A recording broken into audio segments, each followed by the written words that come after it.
Hi everyone! So if you're like me and you've watched your fair share of high school drama series with pony toys or Littlest Pet Shops, you probably know that they always have some kind of a big disco party thing, and they always look super cool. Here are some examples of popular pony toy YouTubers with the names and episodes below, and these are some examples of LPS. But these all have convenient disco lights, and I just don't have any of those. I mean, if you have a lava lamp or one of those glittery things or a spinning ball, like that's cool, but not everyone has one, you know? But there are totally ways you can get around it. So let's begin with some ponies. So this is our party, but it's not very convincing. First of all, you're gonna get some tables, and you can put food on them because there's always food at parties. So hopefully there'll be something for them to eat. Next, we need a place for them to dance, because, you know, dancing is a thing that people do at parties, I would assume, I think, maybe? I don't know, let's do that. All you really have to do is place another box down, and then the next thing you have to do is basically fill it up with ponies so people can't see how simplistic the set is.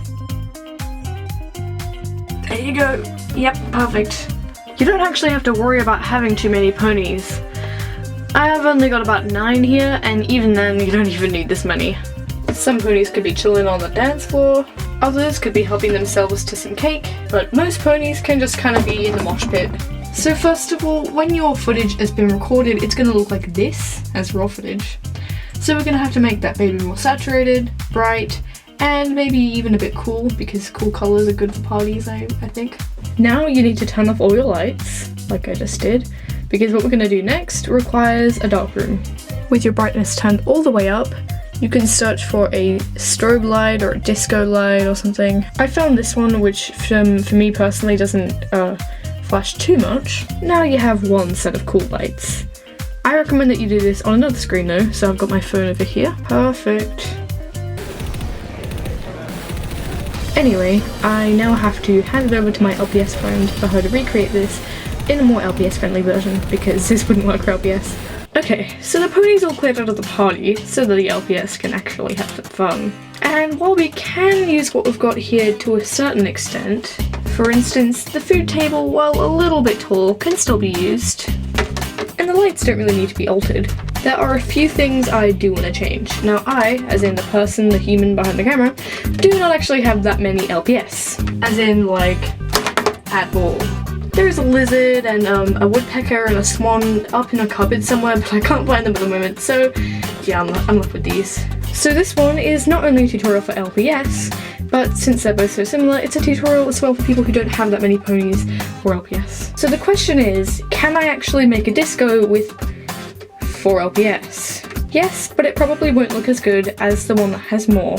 I'm just gonna say that right now. Anyway, first of all, we have to make the premises smaller. That means moving in the tables and the stage.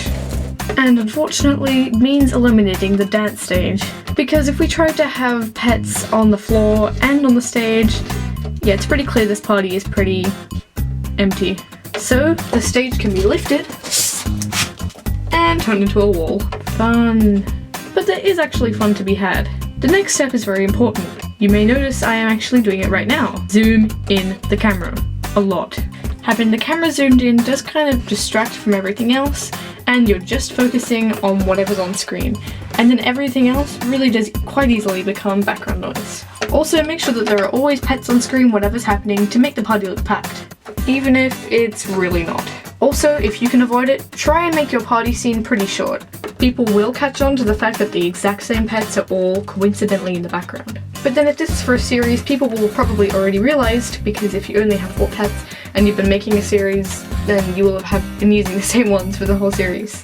But as much as this doesn't look very convincing, this kind of thing is really just a case of tricking the mind. First of all, we need to do the same light thing as before. As you can see, the party now looks like it's in full force. You can also get the camera to shake a little bit, just to make your viewers dizzy, and then you can add in the sound of a crowd, and of course the music. And when acting, make them speak loudly, just, you know, warn your family members in advance. Also, if your camera has a shallow depth of focus, which means that the background is blurry, use this to your advantage. Make sure that it's always focused all the way in and that the people are as far back as you can fit. This makes all the pets really hard to make out, and it makes it confusing, and people probably won't realise that they're the same pets. You can also have lots of scenes that don't really require lots of pets in the background. You know, like scenes like this in the food table where we've only got one pet in the background and you don't really see her at all. And like I said before, just make sure that the scene with the party is really short if you don't have that many pets or ponies, so people won't catch on. This also might be a problem if your character is supposed to be interacting with another pet. That leaves you even less in the background. So focus heavily on dialogue and try your best to keep the characters on screen to an absolute minimum. Because if I wanted, say, 3 characters on screen, then we're gonna have to get that purple raccoon in the background in every shot of the party, and that's super confusing. And then if you wanted the raccoon in the shot as well, the party, well, it's gonna be empty. So you gotta be really careful about that. You can also try and use other minifigures in the background, like mini ponies and stuff, but, you know, it might look a bit weird. Oh, but when the lights come on, and you pack up set, and you edit your video, take a screenshot and send me your epic party scene, or you can just, you know, send me the link or something. If you want to send me pictures, you can either tag me on Instagram or Twitter or something, or like I said, you can just give me the link in the comments and I'll watch your video. If you want to see any more LPS videos, just let me know in the comments below and I can make some more. Bye!